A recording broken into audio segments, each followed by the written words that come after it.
माँ जी प्रणाम। माँ जी सत्य क्या है, थोड़ा इस पे आप प्रकाश डालें। सत्य को हम दो तरह से ले सकते हैं। एक सत्य तो यह है जो हम वाणी से बोलते हैं। झूठ और सच बच्चों को सिखाते हैं, झूठ नहीं बोलना, सदा सच बोलना है। तो ये तो सांसारिक व्यवहार है, सच और झूठ शब्दों का आदान प्रदान। एक झूठ शब्द लेते हैं और एक सत्य शब्द लेते हैं। ये जग जाहिर है, आप इसको बड़ी आसानी जी से जी जी जी। समझ सकते हैं। अब एक सत्य है कि जहाँ से हमें जीवन मिल रहा है, हम जीवित हैं, सांस ले रहे हैं। अगर वो सत्य हमारे भीतर ना हो तो हम इस झूठ और सच वाणी को भी नहीं बोल सकते। तो वास्तविक सत्य तो हमारा जीवन है, जहाँ से ये आवाज आ रही है, जी जी। जहाँ से आप सुन रहे हैं, मैं बोल रही हूँ। बुद्ध पुरुष उसी सत्य में पहुंच जाते हैं। वही हमारा वास्तविक मूल स्वभाव है। जैसे गौतम बुद्ध का एग्जाम्पल हम देखते हैं। गौतम बुद्ध को जब ज्ञान प्राप्त हुआ तो उनसे पूछा कि क्या पाया। तो गौतम बुद्ध ने कहा कि पाया तो कुछ नहीं, मुझे जो पहले से ही मिला हुआ था अपनी तरफ लौट गया। और जितने भी संत बुद्ध पुरुष अपनी तरफ लौटे हैं, उन्होंने कहा कि संसार को छोड़ा है। छोड़ने का मतलब ये नहीं कहीं भाग गए या कहीं चले गए। वो अपने मूल स्वभाव, यानी जो बाहर से ये इतना इकट्ठा किया था हमने, तो वो अपने मूल स्वभाव की तरफ लौटते हैं। Yes yes. तो वो ही सत्य मेन है।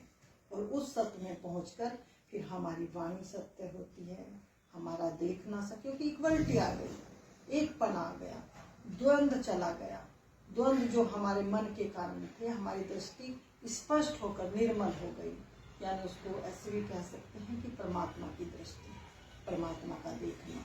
इसको साक्षी भी कहा है, दृष्टा भी कहा है, कुछ भी नाम दो। ये नाम का कोई बड़ा बात नहीं है, लेकिन वास्तविक बात यह है कि अपने मूल स्वभाव में लौटना सत्य है, किसी को सत्य। ओके माँ। और माँ दूसरा प्रश्न है कि मैं बहुत लोगों के मुंह से समझता हूँ कि सुनता भी आ रहा हूँ कि सारे बुद्ध पुरुष की वाणी एक जैसी हो जाती है क्या? हाँ, ये बहुत बहुत सुंदर प्रश्न है और इस पर बड़ा विवाद भी होता है। कई बार लोग भटक जाते हैं वाणी सुन के कि बुद्ध ऐसे बोलते हैं, कबीर ऐसे बोलते हैं, गुरु नानक।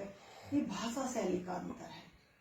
हमारा भाव दशा, हमारे विचार, फिर हमारा जिस तरह की गाइडलाइन रही हमारे जीवन में, किन किन बुद्ध पुरुषों का हमारे जीवन में सानिध्य रहा, किन किन को हमने पढ़ा है, सुना है, तो वो उसके थोड़ा सा हमारे प्रभाव रहता है।